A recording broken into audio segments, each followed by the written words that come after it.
You're listening to the Whole Hog Sports Podcast. And now, here's your host, Matt Jones. A belated Happy New Year to everybody. Today on the show, we talk about Razorback basketball and their big win over Tennessee on Saturday at Bud Walton Arena. Also, the transfer portal is open. First, a word from Kendall King. Kendall King, we're proud of over 4 decades of design. We're continuing the legacy of great creative design by combining our brands of Kendall King, Soapbox, and Shopcart. Together, these brands represent a new focus in marketing design with individual attention to specific areas. Through our design expertise supported by a team of talented professionals, we showcase our best. We are Kendall King, we are Soapbox, we are Shopcart, we are design. It is refreshing to start a new calendar year with Arkansas winning a basketball game. It doesn't happen a whole lot here lately. The Razorbacks, their first season opening, SEC opening win since 2021, the other day over Tennessee, 86-75 at Bud Walton Arena. You think back to last year, they started 0-5 under John Calipari. Eric Musselman's teams were notoriously poor starting teams. I mean, 1-3, 1-5. These teams, Arkansas as a program, it's been a while since they had a good start to the SEC season. And so they beat Tennessee the other day, and I don't know what the correlation is between winning your first SEC game and winning the conference, but I would have to think that it's probably fairly strong. I mean, the teams that win the conference typically are doing so with about 2.5 more wins than they have losses. And so Arkansas is off on a good foot. They beat a good opponent. Tennessee, I think they're awfully good this year. And you look at the SEC hierarchy right now. I think that Alabama's probably the favorite to win this conference. I think Georgia and Vanderbilt are going to have something to say about it. Both of those teams look pretty good this year. I think that Tennessee might still have something to say about who wins the SEC. All of them are kind of having a little bit disappointing seasons relative to the expectations. But I wouldn't sleep on Florida. I wouldn't sleep on Kentucky. I wouldn't sleep on Auburn. I think all of those teams, they kind of remind me of Arkansas a year ago in that you look at them and you say they could be playing a whole lot better than they are based on the talent they have. Maybe they put it together before the end of the season. We'll see. But I think you take Arkansas right now, Ethan, and you say you put them head-to-head against anybody in this league, and you say, I think you probably like that head-to-head comparison if you're the Razorbacks. Doesn't mean you're going to win every game. Certainly you're not going to do that. But I think you put Arkansas head-to-head against Alabama and you say, that'd be a pretty good ball game. Certainly they beat Tennessee the other day. I think that you feel good about them beating just about any team in the SEC. And I certainly think, and the other day underscored this, that if you get Arkansas in Bud Walton Arena against a big-time opponent, the playing field tilts toward the Razorbacks. And so a great start for them to SEC play. They got Darius Acuff playing just as well as any freshman we've seen at Arkansas in a long time. He's named the Naismith National Player of the Week winner today. Is also the SEC Freshman of the Week for the 4th week in a row. Malik Thomas is making plays. And really the thing that stands out to me about this team, Ethan, is they're getting contributions across the board from all of the 8 players that are playing. Doesn't mean that all of them are contributing every game, and certainly you've got some players who they'll be in a funk for 2 or 3 games here and there. But I think that you look at this roster and you say every one of these guys could take over a game and impact it. Even Nick Pringle, who I think might be the weakest link right now in terms of he's just not playing very efficient basketball, getting a lot of fouls. They may have a bad loss on their resume if he doesn't take over the Winthrop game at the end of that game a month or so ago. So, whether it be Thomas, whether it be Acuff, Brazil has been up and down. Carter Knox is coming on. I think you think DJ Wagner could take over a game. You could say this about every player on this roster. This team's got a lot of potential, and I still think that they're just kind of scratching the surface of how good they can be.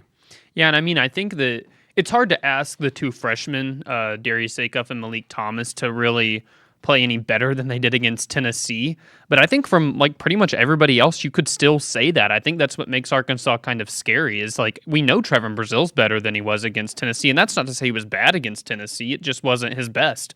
And Arkansas still beating this team by 11 just from their 2 freshmen playing out of their minds. And then, getting some contributions from Carter Knox, Malik Ewan. I still think we've yet to see Arkansas really come on as strong as they can is the thing. This is a team that, you mentioned at the start all the teams that you think could win the SEC. I think Arkansas is as good of a shot as any of those. Alabama might be maybe the betting favorite right now, I would guess, but I think Arkansas is just as good a shot as them. I think that Vanderbilt, I still I'm not trusting them fully. I get it. The metrics and stuff are great. They've had some good blowout wins and looked good along the way. They had a close call at Memphis, I know. I just don't think they've been tested like Arkansas. I think that they could be in for maybe a little bit of a rude awakening if once they hit a portion of SEC play, which that happens to almost every team. You hit a portion of the SEC play where you feel like you're really, facing some adversity because maybe you lost a couple games in a row or whatnot. I think some teams like Vanderbilt, Georgia still might go through that. But I look at Arkansas and Alabama, and those two tested themselves in the non-conference big time to where, I just think Arkansas right now, you put them on the court with any team in the SEC. And, what a better start than Tennessee being your first opponent.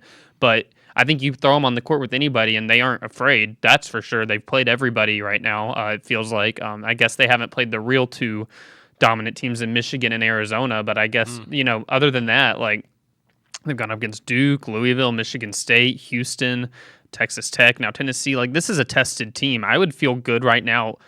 Honestly, I look at their SEC schedule. They have, of all the ranked SEC teams they have left, they only get one of them at home. It's Vanderbilt, and I think they really could wipe the slate at home this year. I just think that Bud Walton's turned into that type of, not turned into, it's been that type of venue, but with this team, the way that they've played this season in the Louisville win and the Tennessee win, it's a hard place to win this year with this team. They really feed off the energy of the crowd, and I think that Arkansas's got a team. You look at their fast break numbers, they're near the top of the nation. Good fast break teams, home court advantage is really a thing, I think, because it's an exciting style where you're getting a lot of dunks, the place gets loud, go on these scoring flurries. I just think Arkansas has right now the schedule where they could wipe the slate at home and then try and take care of business on the road some too, and you could win the SEC for sure. It feels like there could be a little bit of a snowball effect. You look at the schedule, the next 3 games to go to Ole Miss on Wednesday night. They're going to be favored to win that game in Oxford. Ole Miss is 8-6 right now. They go to Auburn on Saturday. We'll see right there, Auburn. That's a very tough place to play. And then they get South Carolina here in Fayetteville next week, and you certainly would think that they would win that game. So, maybe you're 3-1. Maybe you're 4-0 if you win both of your road games. Maybe you're 2-2. I don't know, but and then after that, that's when the schedule starts to get a little bit more challenging. You go to Georgia, you got Vanderbilt and Fayetteville in the month with LSU at Oklahoma, and then Kentucky here at Bud Walton. Don't want to look too far ahead, but certainly I think you can see a scenario here where if they can keep this level of play that they had against Tennessee the other day, where this could be a team, again, I think they're going to be in contention for the conference title to a certain extent this year. Are they still in contention going into last week of March? I don't know, but I'm not going to be surprised if you look up, say 6-7 weeks from now, and there's 2-3 weeks left in the season where they're right there, and you could see that they've got a puncher's chance if some of these games break their way. Was that intentional, your 6-7 weeks? Certainly it was not. Okay. Now, let me tell you, I try to avoid saying that because I've got 3 kids at home.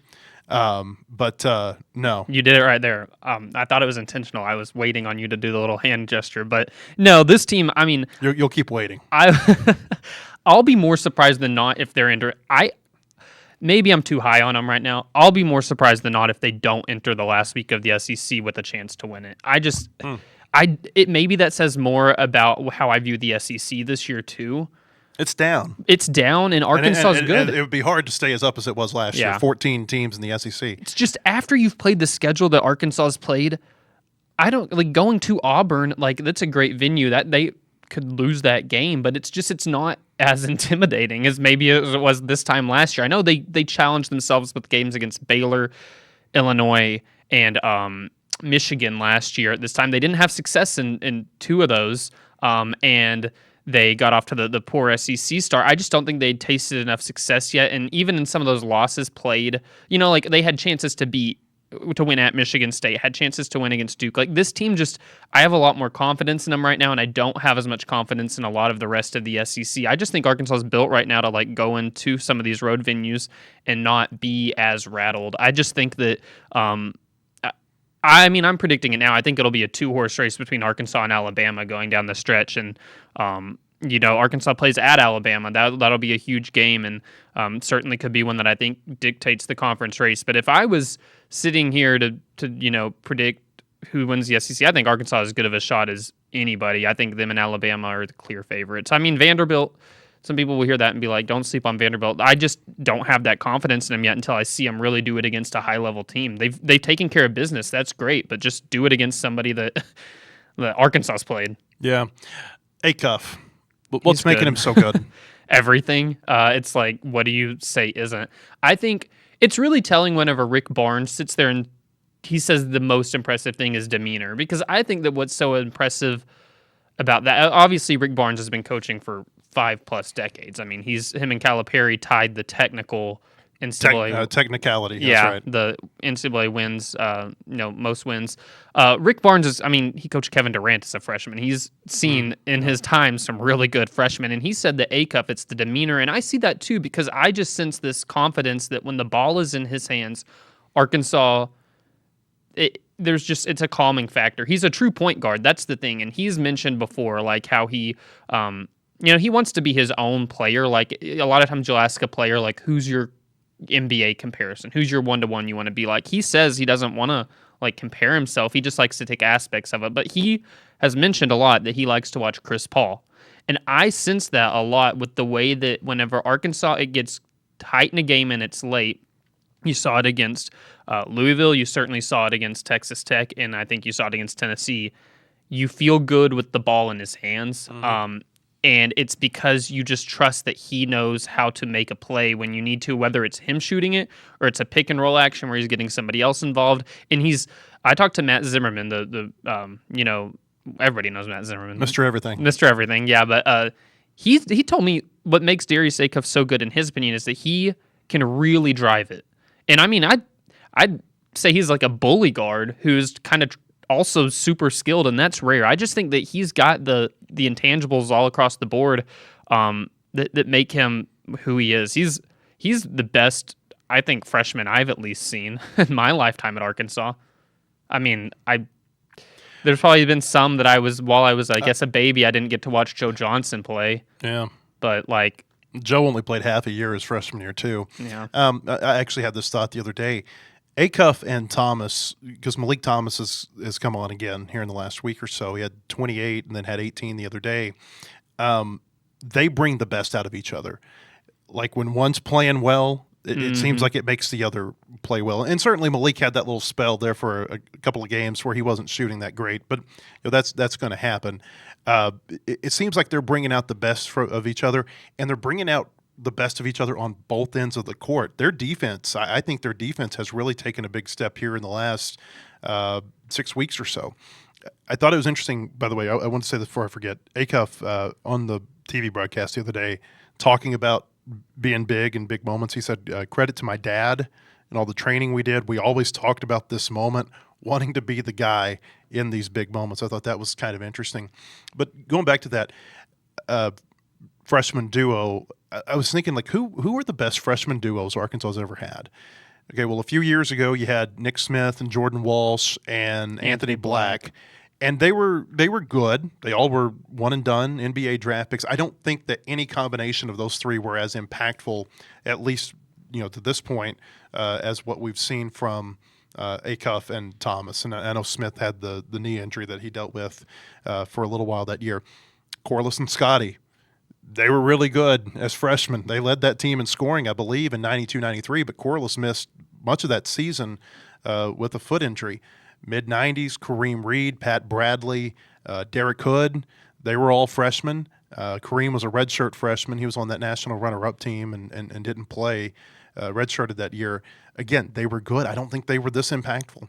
I think that maybe the best comparison is Todd Day and Lee Mayberry.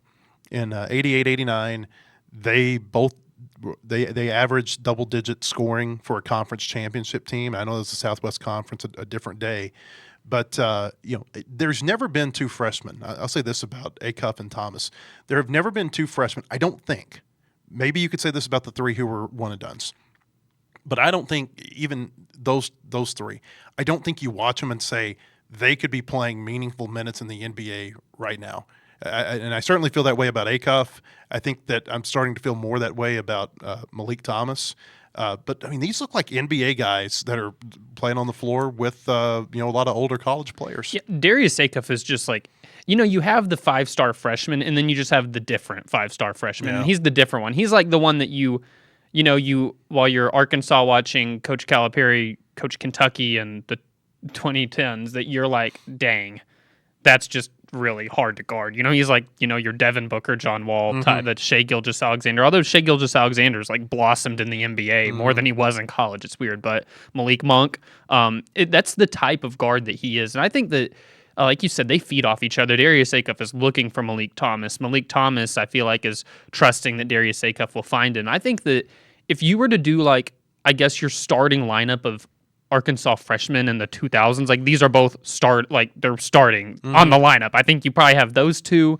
Moses Moody was really good. I mean, you also had Jalen Williams and Devo Davis, but they blossomed more like sophomore year. But I think you have Bobby Portis, Moses Moody, these two, and then probably like Joe Johnson or for the half year. I mean, Isaiah was really good. Yeah.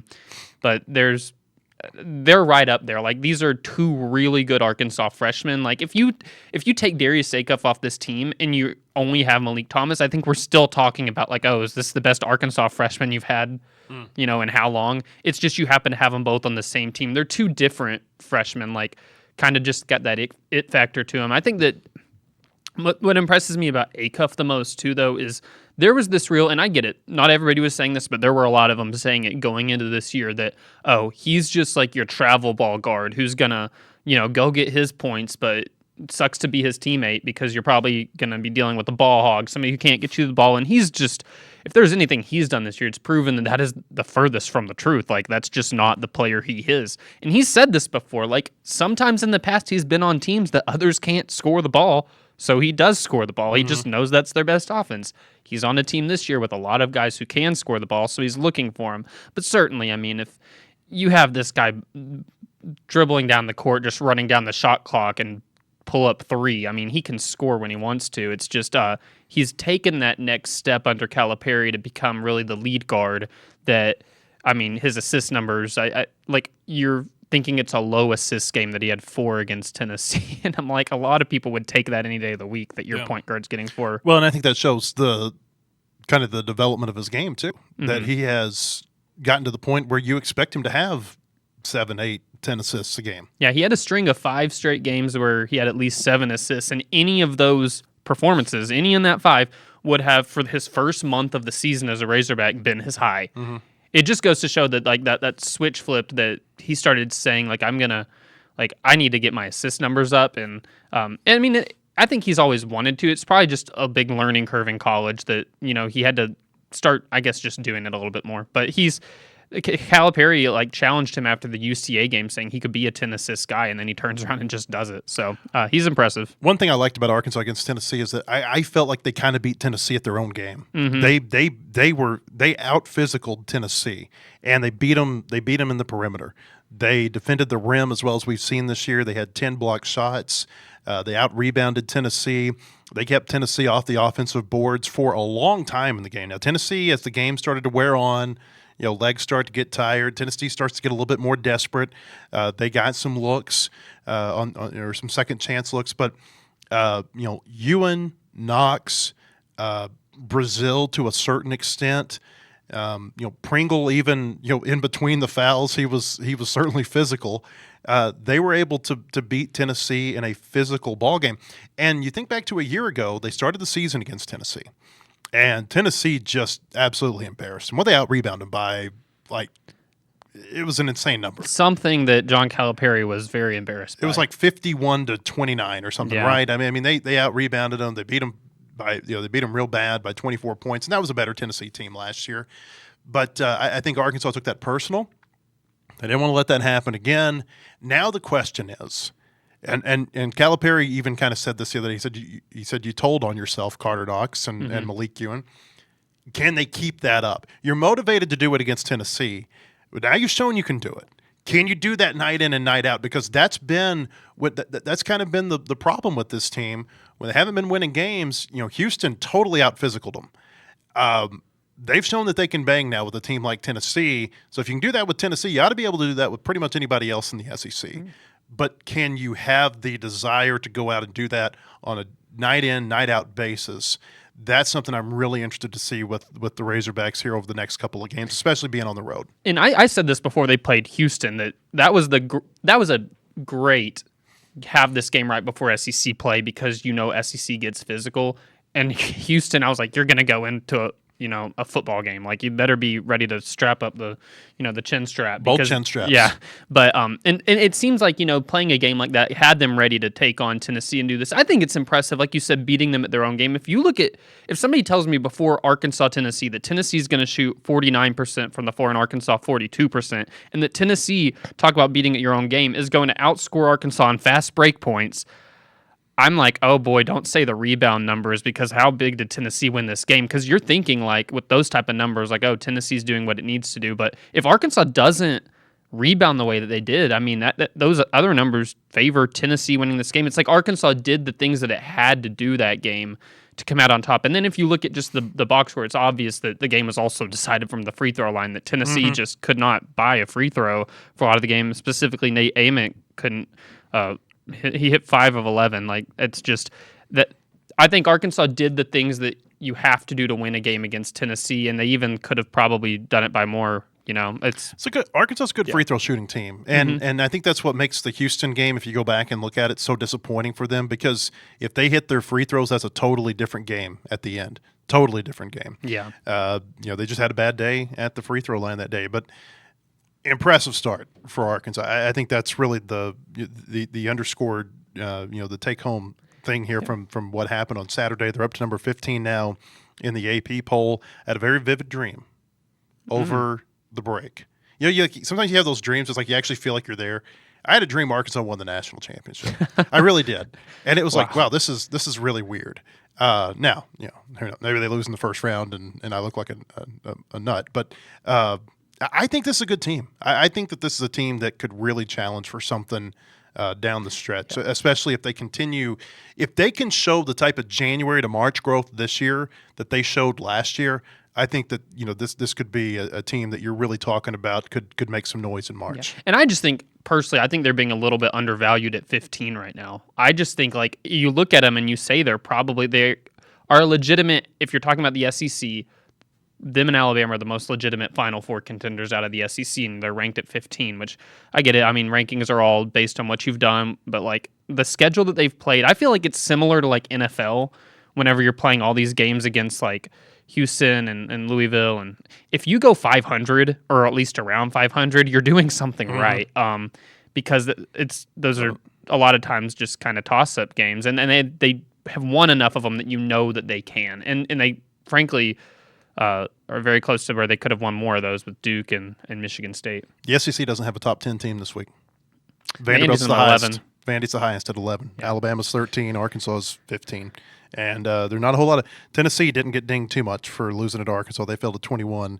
The only other SEC team in the poll this week is Georgia. I'm excited for 18. Alabama Vandy. It's in a couple days. I think that could be a real it's at home for Vandy. And Memorial, that's a hard place to play, but I think that could maybe be the welcome to playing a really quality team Vanderbilt moment. I mean, it's impressive they beat St. Mary's by 25, but, like, that's about it. It's weird how when you feel like you've got a team that, in our case that we follow, that has a chance, it makes you way more interested in all the other games. It's just kind of strange how that happens. Yeah. All right, when we come back, we're going to talk about the transfer portal. It was a busy weekend for the Razorbacks. First, another word from Kendall King. Kendall King, we're proud of over 4 decades of design. We're continuing the legacy of great creative design by combining our brands of Kendall King, Soapbox, and Shopcart. Together, these brands represent a new focus in marketing design with individual attention to specific areas. Through our design expertise supported by a team of talented professionals, we showcase our best. We are Kendall King, we are Soapbox, we are Shopcart, we are design.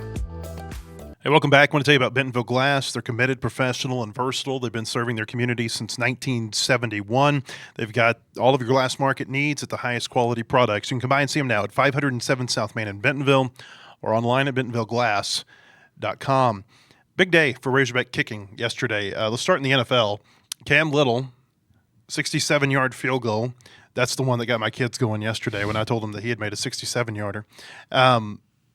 this is starting to become kind of like just second, like commonplace to him right now. I mean, he made the 68-yarder earlier this year, which is the record for a regular season NFL game, and then he made the 70-yarder in the preseason, which the Pro Football Hall of Fame people in Canton, they took, I think, his cleats and maybe something else, and that's on display there for making a 70-yarder in a preseason game for the Jaguars.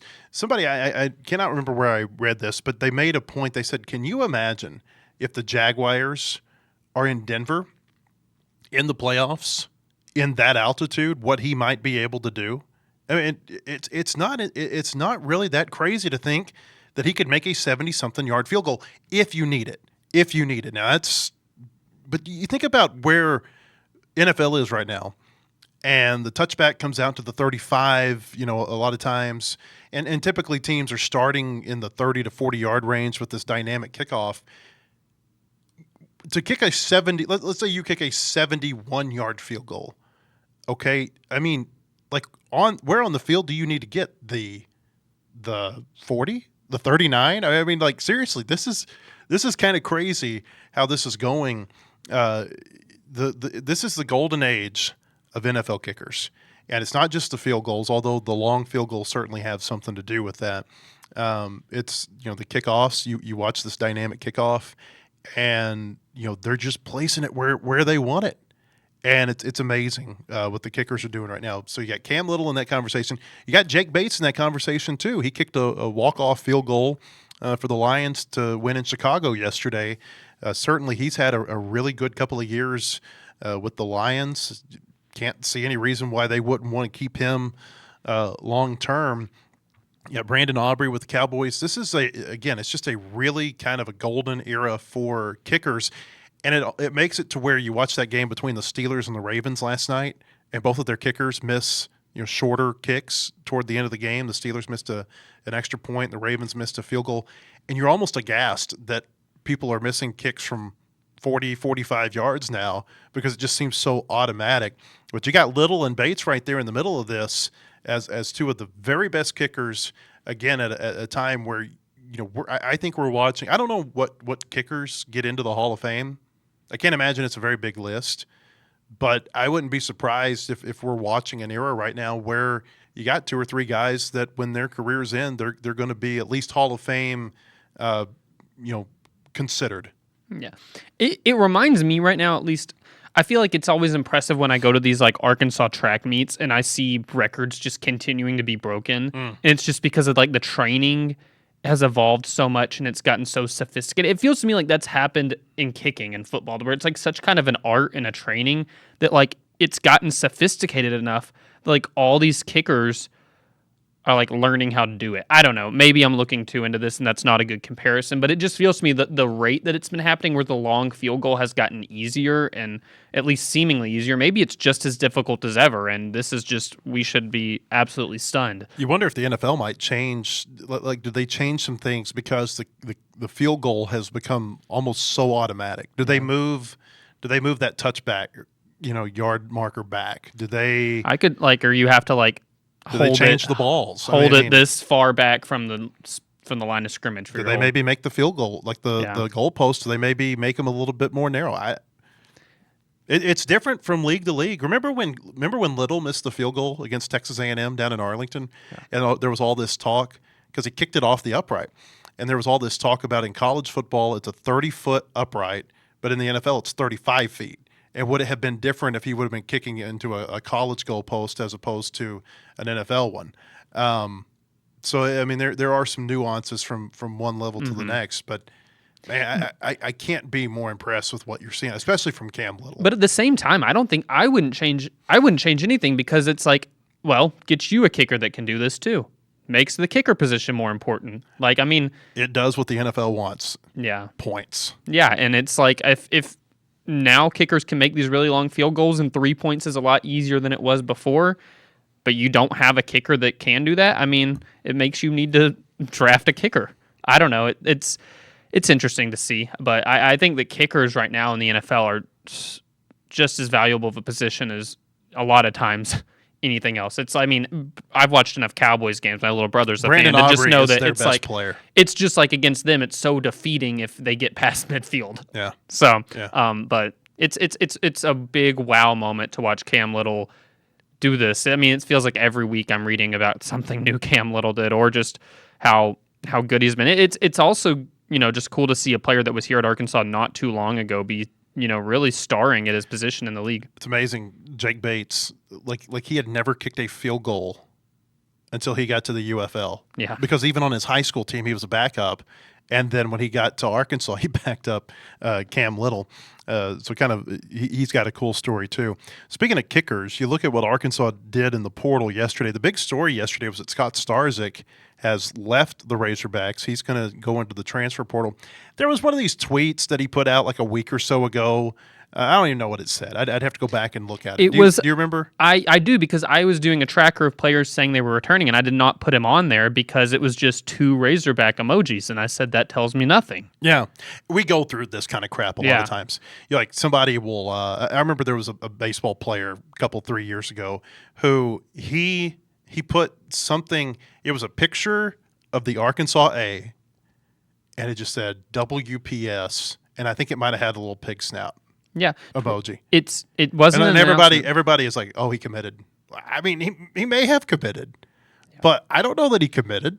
And that's the same thing with the Starzik tweet. It certainly it gave the impression that he was coming back to Arkansas, and so I think that took some people by surprise yesterday. Whenever he said late last night that he was going to go into the transfer portal. And really, I think the writing was on the wall earlier in the day when they get these 2 kickers who commit. They've got Max Gilbert coming in from Tennessee. We've seen him play a couple of times.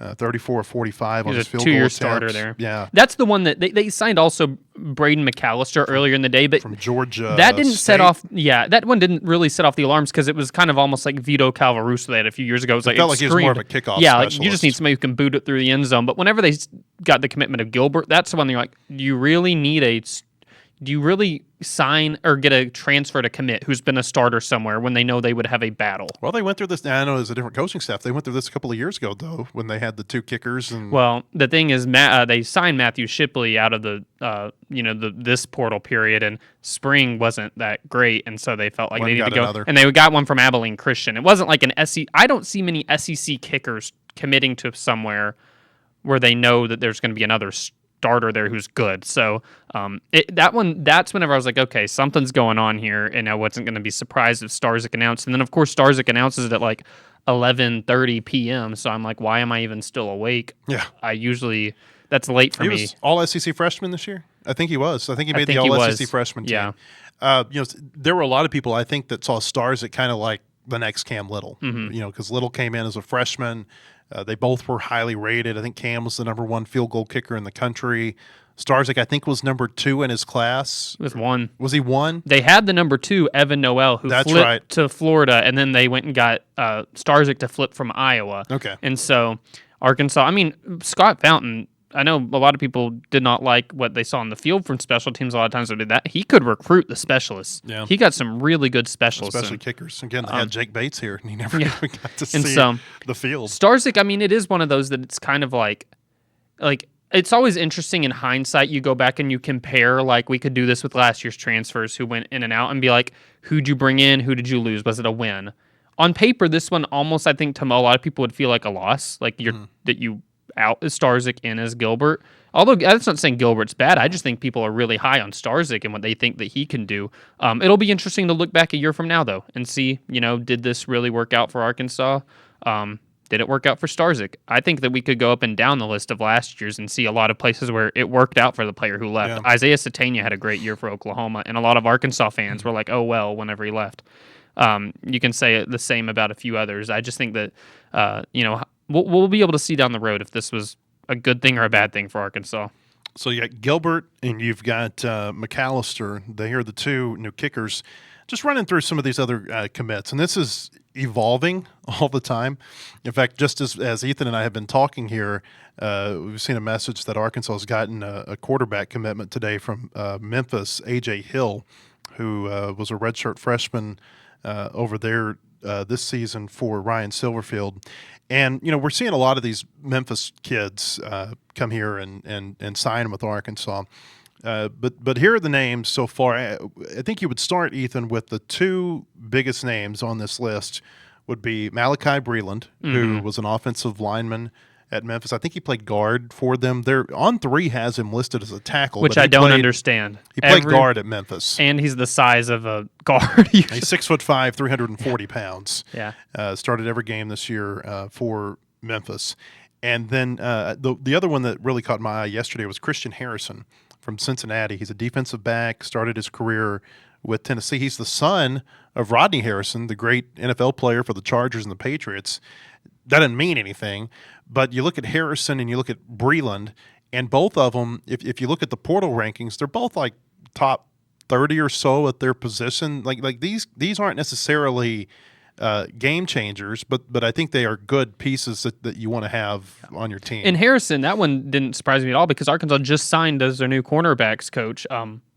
Is it Eddie Hicks, his name? He was at Cincinnati. So I'm sure there was a relationship here, and that kind of helped. That's what I was saying with a lot of time with these hires that they were making or when it was just reported. Like, a lot of these coaches, like, you hire them because they're good with people, too. And then you always see it when it comes out in the portal where you're bringing players in from. And I just think that we'll continue to see. Obviously, the Memphis will be a trend. Like, they had Jamari Hawkins, a receiver, signed today, who he had 623 yards for Memphis last year. Like, that's not bad as a 5'9" guy, a little slot receiver, to get a guy with 623 yards.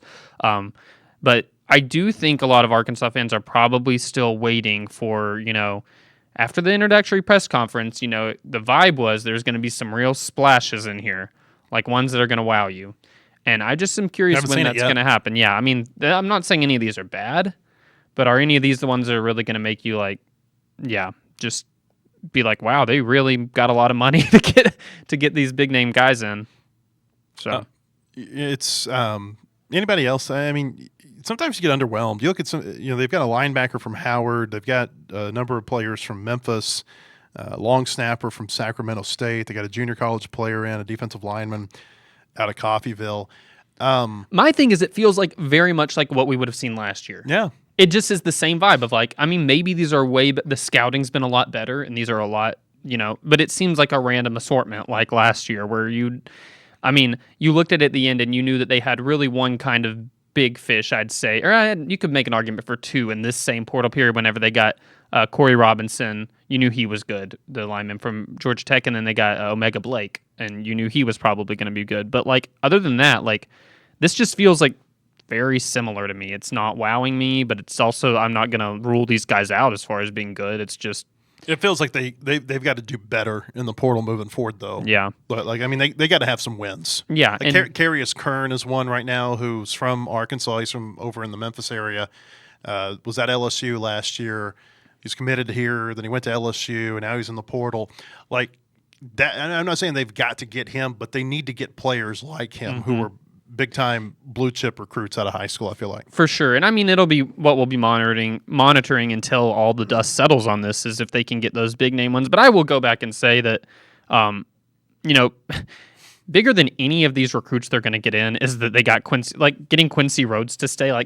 It's sometimes the best recruiting can be the ones you keep. And I get it. On a 2-10 team, you're probably not too sad to see a lot of these guys go. Quincy Rhodes is one that it wasn't because he was going to be going to another school, I don't think. It was because he was going to be going and playing in the National Football League. So they've got some wins from who they're retaining, but you are waiting to see, especially in my opinion, on the defense, because they've got to figure, I think that defense, other than Quincy Rhodes, is going to look extremely different next year. Just to see if they can get some guys that get you confidence. Because last year with the portal haul they got, it was a big hosh-posh of, can you play? And you just saw that a lot of them couldn't. Yeah, you felt like they got better on the offensive line, and that showed up on the field. But the other positions were just kind of meh.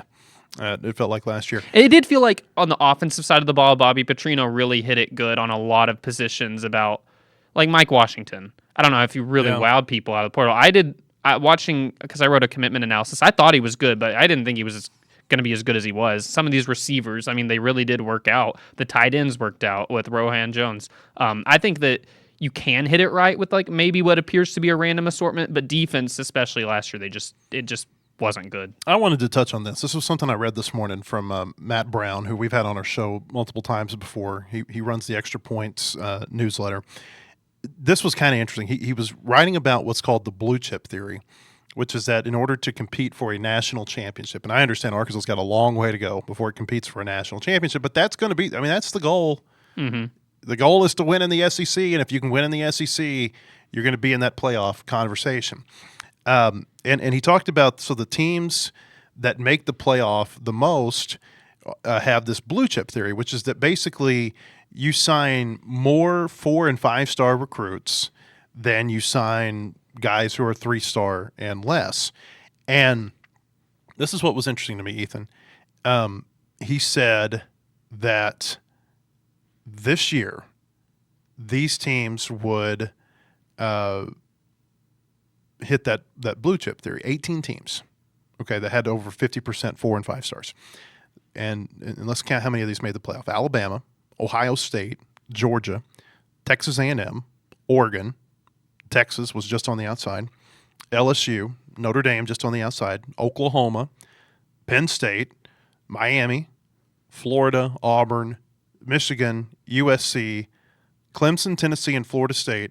And he said that just below that bar were South Carolina and Ole Miss. So 7 of what I think most people would say were 10 legitimate playoff teams, because Tulane and JMU, I don't think that they ought to be playing in this pool of teams. 7 of the other 10, that came from Power 4 programs or conferences, they did meet this threshold. He wrote about this in the context of what Indiana is doing.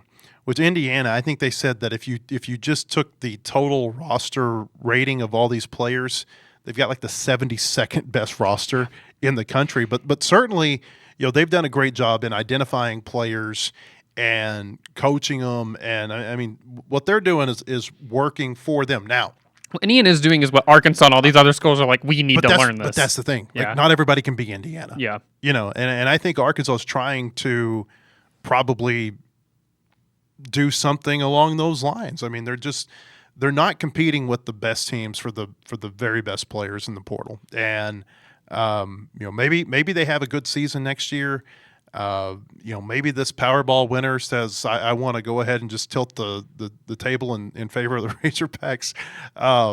But it feels like there's going to have to be a seismic change in order to get Arkansas on the level of these teams that have these type of rosters. And then you wonder, like, I go with Indiana, for example, you wonder, now that they've went that route to get themselves to where they're a national powerhouse, which is still, it won't be not weird to say, do they then start pulling in the blue chip recruits and change their strategy? They just committed the quarterback from TCU yesterday or the day before, who I think most people think is the number 2 quarterback in the portal behind the Cincinnati guy who's going to Texas Tech for $5 million a year, by the way, reported. $5 million. Do you know how many NFL quarterbacks are making less than $5 million a year? I guarantee you there are a lot of backup and third-string quarterbacks in the NFL who are making well under $5 million a year. It's amazing what the market is right now at the college level. And it's not like it's going to go down. Mm-mm.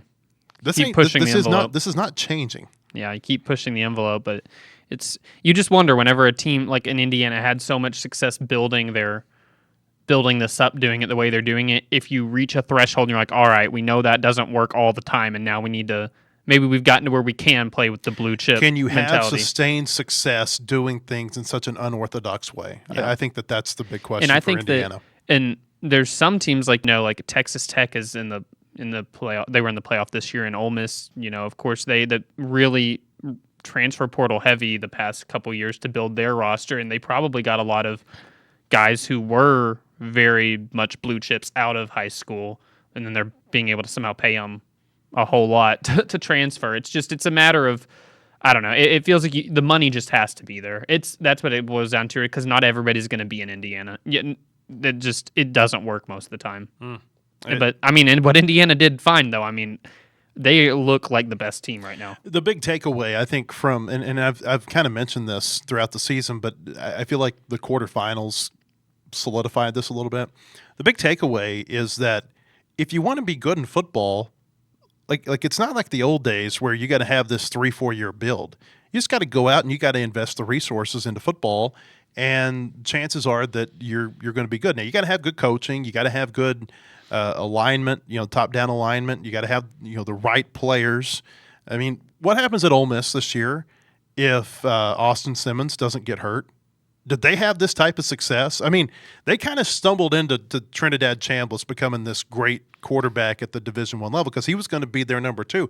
It reminds me a little bit about what the Rams in '99 did when Trent Green goes down with a knee injury, and then all of a sudden here's Kurt Warner, who's a year or two away from bagging groceries back in Iowa, and he's a revelation to him. Mm-hmm. It feels a little bit like that's what happened at Ole Miss, and so I think that in addition to the money and the right coach, and you got to have a little bit of good fortune, mm-hmm. and things that break your way too. The crazy thing, I mean, I know on paper you look at Arkansas and you're like 2-10. They're so far away, but if you actually watch the games, it's crazy to know. Did you see Indiana's record 2 years ago?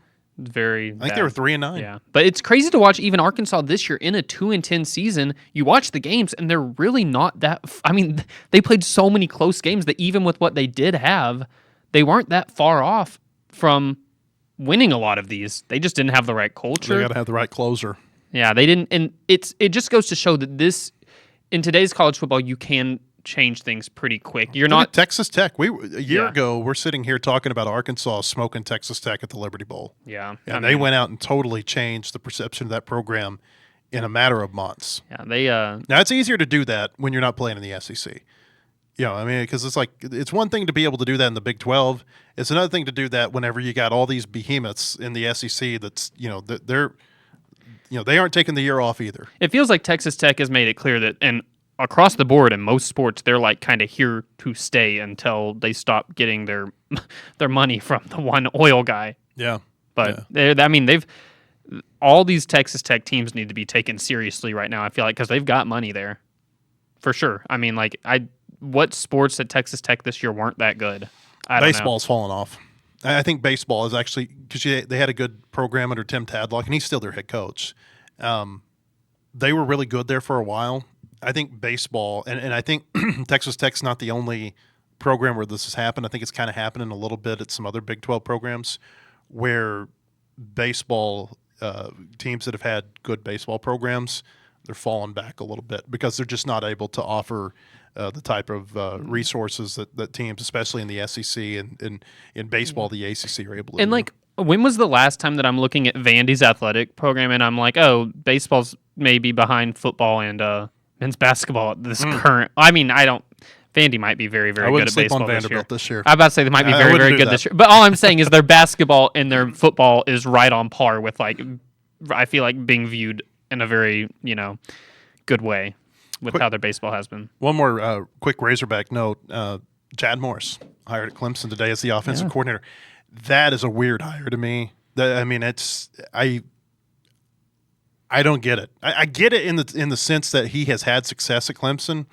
I don't get it that when you're Dabo Swinney and you're coming off of a year where that didn't look like what you're expected to be, and now you're going to go hire Chad Morris, who hasn't been a play caller in 5 years.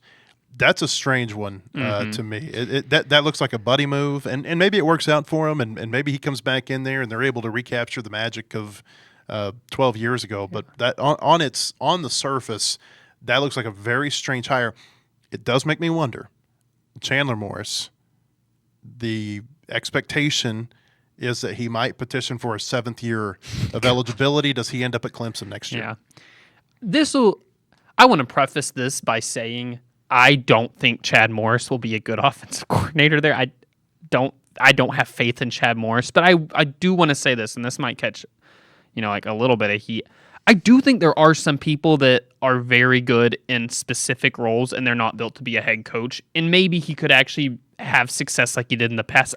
My biggest thing is that he's not been doing it for a hot minute. It's been a long time since you saw one of his offenses have. I mean, you'd have to go back to 2017 at SMU. But for instance, Kenny Payne had a terrible, terrible Louisville tenure as their head coach, and he's, I think, a great assistant coach. I think some people are just built to be in a certain role, and they are not built to be a head coach. And Chad Morris certainly at Arkansas did not show that he was built to be an SEC head coach. Maybe Even at SMU. Yeah. He was 14-22 at SMU before he got the Arkansas job. I think that there's just some roles that might be in over your head and you learn what you're best at. And I think that maybe Chad Morris goes back there and he's just, this is what he's meant to do. But I don't, like I said, let me preface this all with, I don't have any confidence or faith in it. But it also isn't like he's had success in that role before though. But it's this, break between doing, this would be like calling Kenny Payne if he had just not done anything after Louisville, like 5 years down the road. I was like, hey, want to start being an assistant coach again? So maybe we can rekindle some of what we had. That's what this one feels like. You know who Clemson plays next year, don't you? They play North Carolina. Oh, we got ready for Chad Morris and Bobby Petrino matching wits. What do you think they'll mention on the field with each other before the game? I doubt they talk. Bobby likes to talk before the game, I think. Yeah. He likes to go up and talk to people, but I don't think they'll be talking. It would be an interesting conversation. It would be one that, if we got to hear, would be, people would pay money to hear what would happen between the Chad Morris and Bobby Petrino combo. Just kind of interesting. Like two of Arkansas's former head coaches hired in the same conference as offensive coordinators in the same season. And the head coaching matchup is Dabo versus Bill Belichick. Yeah, it's that's like what everybody's paying attention to. And then Arkansas, then the background noise is just these old Arkansas coaches. Yeah. All right, Ethan, appreciate you being here. We appreciate everybody being with us today. We'll be back with another show tomorrow. Hope that we see you at our website, wholehogsports.com. Have a great day.